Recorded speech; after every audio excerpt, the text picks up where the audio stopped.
পবিত্র ঈদুল ফিতরকে সামনে রেখে ঢাকা থেকে মানিকগঞ্জের সাটুরিয়া রুটে গণপরিবহনের ভাড়া অস্বাভাবিকভাবে বাড়ানোর অভিযোগ উঠেছে। এতে চরম ভোগান্তিতে পড়েছেন সাধারণ যাত্রীরা।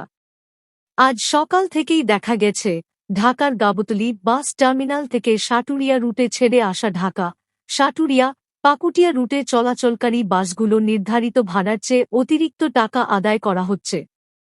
যেখানে স্বাভাবিক সময়ে সাটুরিয়া থেকে গাবতলী টার্মিনাল পর্যন্ত বাস ভাড়া ছিল ৯০ টাকা, সেখানে আজ যাত্রীদের কাছ থেকে ১০০ থেকে ১২০ টাকা নেওয়া হচ্ছে।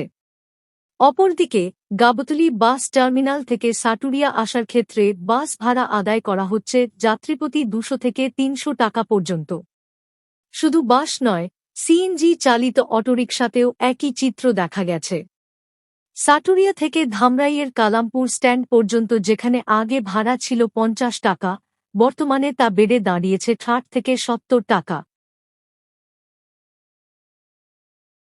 যাত্রীদের অভিযোগ, ঈদে ঘরমুখ মানুষের চাপকে পুঁজি করে একটি সিন্ডিকেট পরিকল্পিতভাবে ভাড়া বাড়িয়ে দিয়েছে।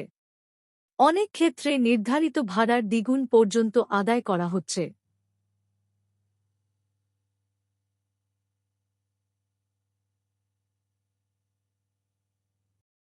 এতে নিম্ন ও মধ্যবিত্ত আয়ের মানুষ সবচেয়ে বেশি ক্ষতিগ্রস্ত হচ্ছেন। এ সময় একাধিক যাত্রীরা জানান, অতিরিক্ত ভাড়া না দিলে পরিবহনগুলোতে উঠতেই দেওয়া হচ্ছে না। ফলে বাধ্য হয়েই বেশি টাকা দিয়ে যাতায়াত করতে হচ্ছে তাদের। তবে পরিবহন সংশ্লিষ্টরা সিন্ডিকেটের অভিযোগ অস্বীকার করেছেন। তাদের দাবি, ঈদকে কেন্দ্র করে যাত্রী চাপ বেড়ে যাওয়া, অতিরিক্ত ট্রিপ পরিচালনা এবং পরিচালন ব্যয় বৃদ্ধির কারণে ভাড়া কিছুটা বাড়ানো হয়েছে। এদিকে অতিরিক্ত ভাড়া আদায় বন্ধে প্রশাসনের জোরালো হস্তক্ষেপ দাবি করেছেন ভুক্তভোগী যাত্রীরা। একই সঙ্গে ভাড়া সিন্ডিকেটের বিরুদ্ধে কার্যকর ব্যবস্থা গ্রহণের আহ্বান জানিয়েছেন তারা, যাতে ঈদযাত্রা স্বস্তিদায়ক হয় এবং সাধারণ মানুষ হয়রানির শিকার না হয়।